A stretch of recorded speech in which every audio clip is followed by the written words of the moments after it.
Allow me to introduce the state of LGBTQ inclusion in video games. We are joined by Tristan Marra to learn about a groundbreaking report that sheds light on the current landscape of LGBTQ representation within the gaming industry. There you are. Thanks. Hi, everybody. Can you hear me okay? Okay.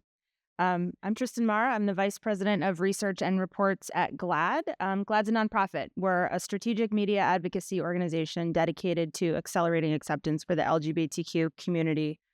It's an honor to be here at Games for Change. It's an honor to be in front of all of you and to talk to you about our first ever GLAAD gaming report.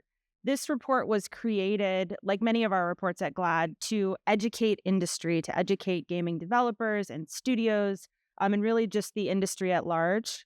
On the state of LGBTQ representation, thank you so much, that exists today, and to make not only the moral case that it's good for the world, that there's more LGBTQ representation in games, but it's also good for business. And we do that through facts and through data. That's my whole role as the head of research at GLAAD, to bring data and insights for good. And most importantly, as I said, it's really to assess the industry. It's meant to be a report that helps us open doors in conversation in our consulting work. It's also meant to be a resource to the industry as you're endeavoring to increase representation for the LGBTQ community as well. So today I'm going to take you through 6 insights from our report. It's a meaty report, and that's a really good thing. So I'm going to take you through 6 insights, but at the end there's a QR code, and I hope you'll download the report and ask me any questions that you have after this session.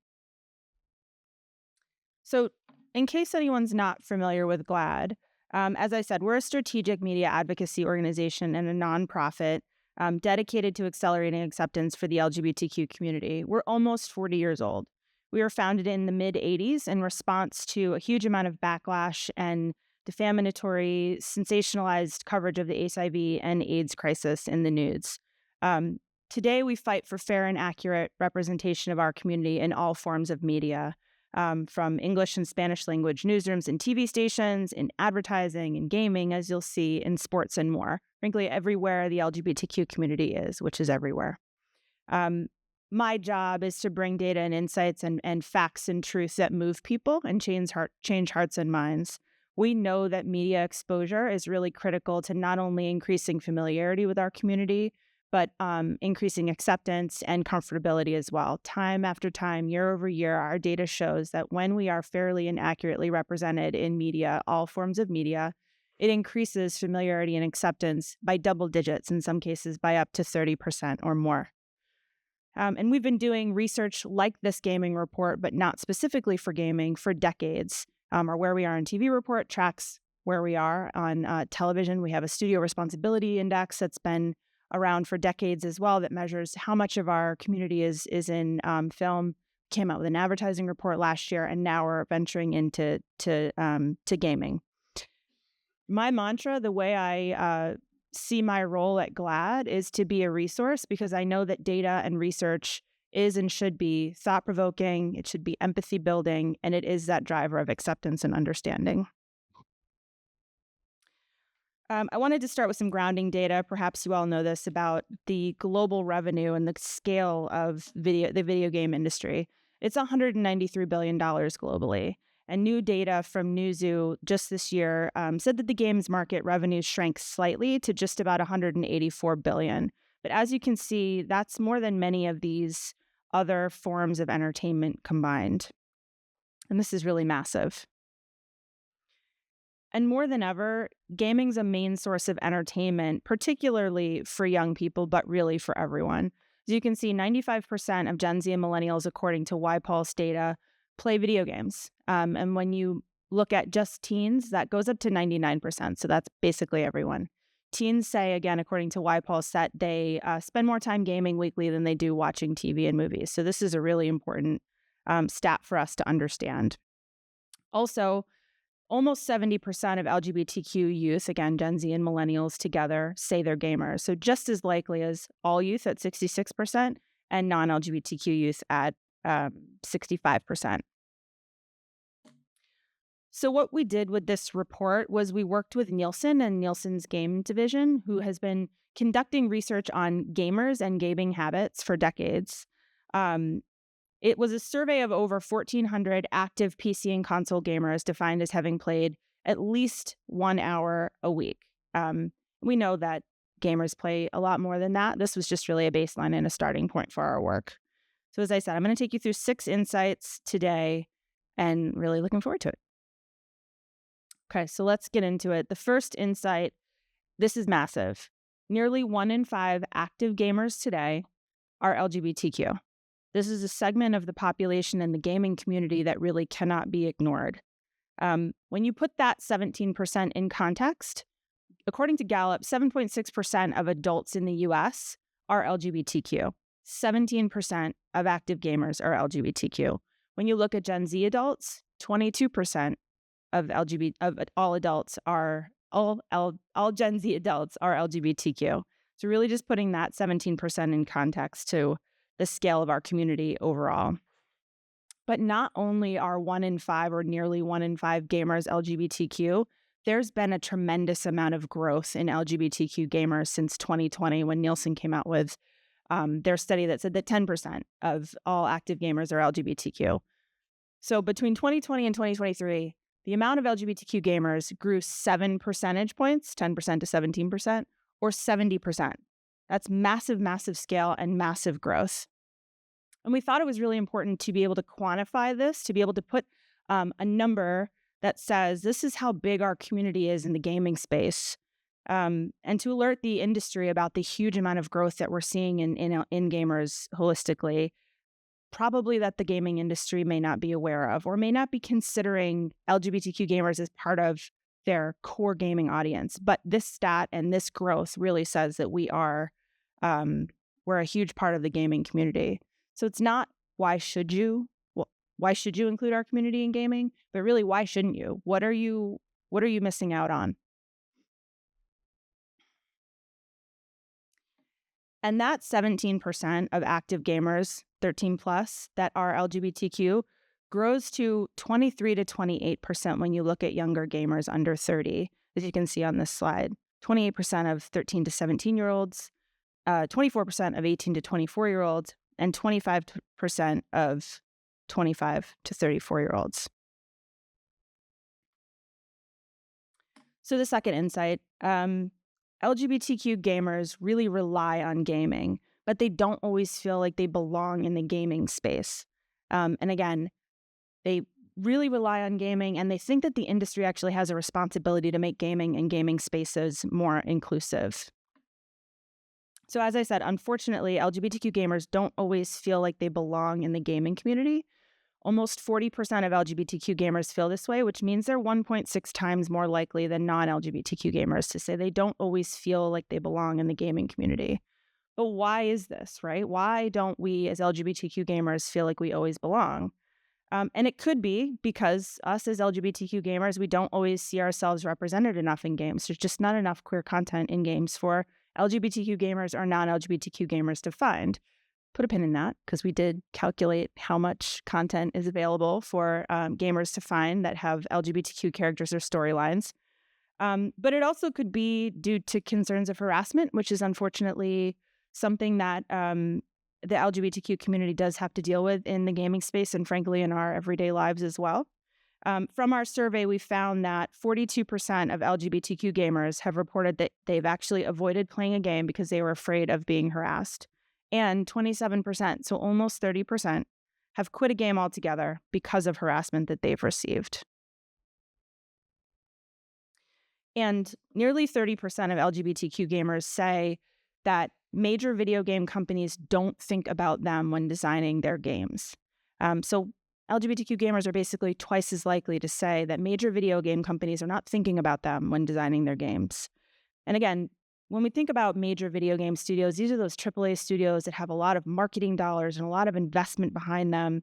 And so there is an important distinction between major video game companies and indie video game companies. And you'll see on the next slide just how much more represented LGBTQ gamers do feel in indie games as opposed to major video games. So almost half of LGBTQ gamers say they feel more represented in indie video games as opposed to major video games and video game studios. And again, indie games are created by smaller teams compared to those mainstream games that have larger teams associated with them.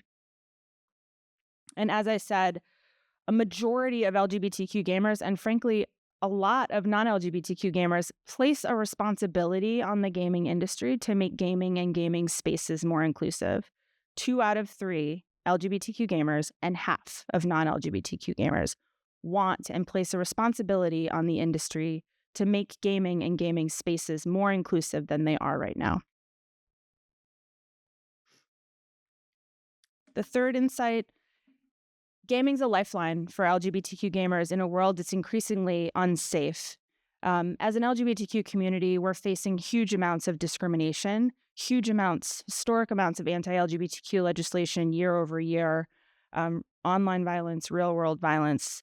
And so gaming does provide that sense of community, that sense of space to find yourself and to have an outlet of self-expression. And this is particularly true of LGBTQ gamers who live in states that have proposed or passed anti-LGBTQ legislation. So how does the backdrop of anti-LGBTQ legislation intersect with gaming? It's really critical. This stat here is sobering, to say the least. Right now, we have over 500 anti-LGBTQ bills proposed in the U.S. in 2023. And again, each year has been more historic, unfortunately, than the last. And it's targeting the most marginalized in our community and particularly youth.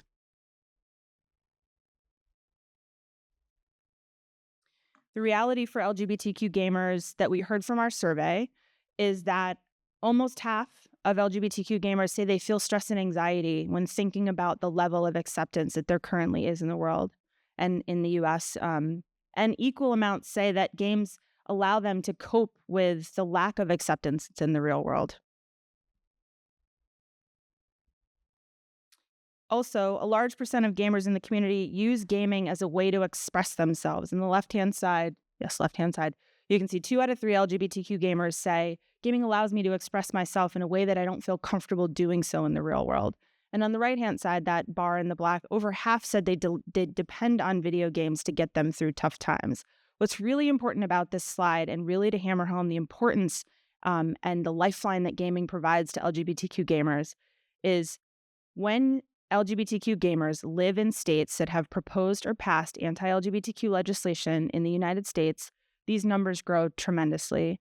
So the weight that the gaming community, LGBTQ gamers, place on being able to express themselves in a way that they don't feel comfortable in the real world, that 66% grows to 75%. So 3 out of 4 LGBTQ gamers really rely on gaming as a way to express themselves in a way that they don't feel comfortable.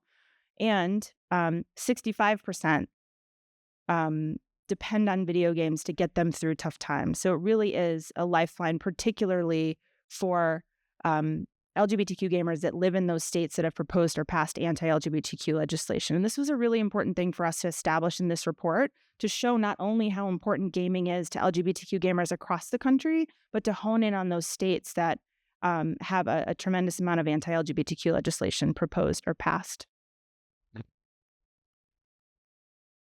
So gaming is a source of self-expression and also exploration. What we heard from our survey and respondents that we spoke to said more than 7 out of 10 said they can be their true selves while they're gaming.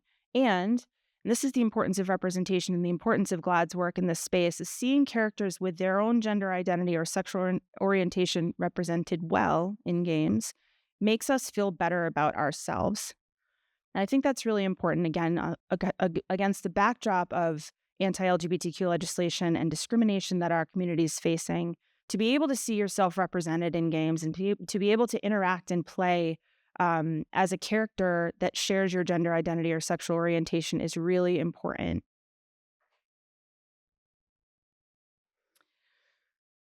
So that was the moral case, right? It's a lifeline for LGBTQ gamers. We're a huge segment of the population and growing. But what we also thought was really important for the business case is to establish that queer content in games is not deterring non-LGBTQ people from buying or playing games. Simply stated, to 70% or more of non-LGBTQ gamers in our survey said that queer content does not deter them. They would be just as likely to play or buy a game with LGBTQ characters or storylines, or even more likely to buy or play a game with LGBTQ characters or storylines. And that's learning when a game's main playable character is a gay man, a lesbian woman, a bisexual person, or a transgender person. No surprise here. You're really gaining LGBTQ gamers. When we see that a main character in a game is an LGBTQ person, we are 4 to 5 times more likely to want to buy or play that game. That's what these numbers mean right here compared to non-LGBTQ people. And here's why this is important. LGBTQ gamers spend more time gaming than non-LGBTQ gamers, both on a console and on a mobile device. 69% of LGBTQ gamers play at least 4 hours a week on a console compared to 64% of non-LGBTQ gamers. And 66% of LGBTQ gamers play on a mobile device at least 4 hours a week compared to 55% of non-LGBTQ gamers. The spending is about the same, but we spend more time gaming.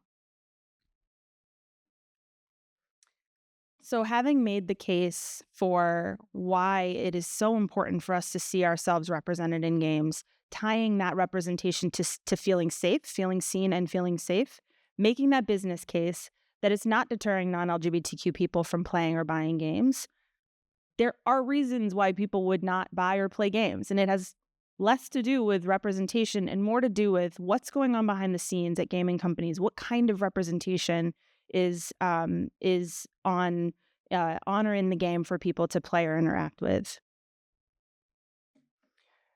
So to 70% of LGBTQ gamers, we would be less likely to buy or play a game when knowing that there are harmful tropes or stereotypes about our community. And we would be less likely to buy or play a game if it's developed by a studio that has a history of mistreating its LGBTQ employees. This is really important to LGBTQ gamers, but also it's important to non-LGBTQ gamers.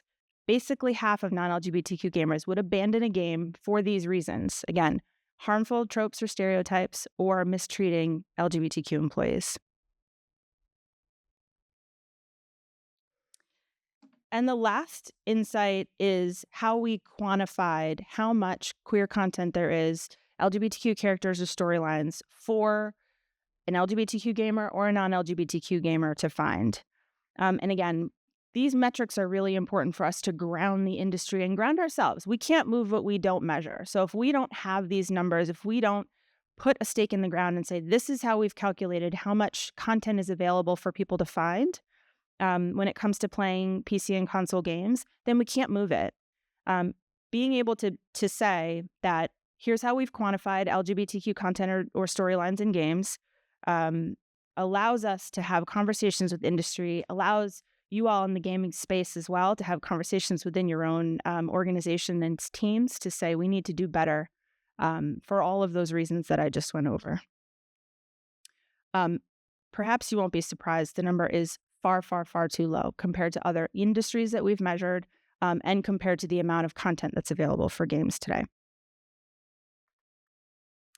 So as a starting point for our gaming report, knowing all that I just said about how important representation is to LGBTQ consumers, if an LGBTQ person or a non-LGBTQ person was looking to find out how much queer content there is, or looking to interact with a game that had an LGBTQ character or storyline, oftentimes they would go to the digital libraries and search through tags, LGBTQ tags or something like that.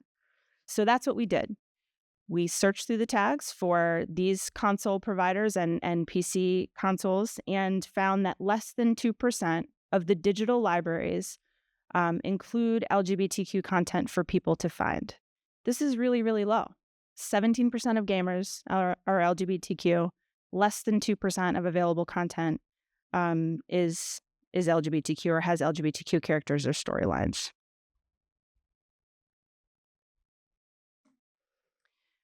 And finally, this feels a little bit like a reiteration of all that I've said so far, but 70% of LGBTQ gamers and 1 in 5 non-LGBTQ gamers wish that there were more prominent LGBTQ storylines in games for people to find. So there really is this is like a call to action. There's really a need for more content for LGBTQ gamers and non-LGBTQ gamers to find. Oh. I'll say that this is what GLAAD does. We measure representation like this, as I mentioned, across all forms of industry, from our Studio Responsibility Index to where we are on TV, GLAAD gaming, and advertising visibility. It's really important for us to be able to have these numbers to establish this framework and to be able to see these numbers move up. We really do need that to happen.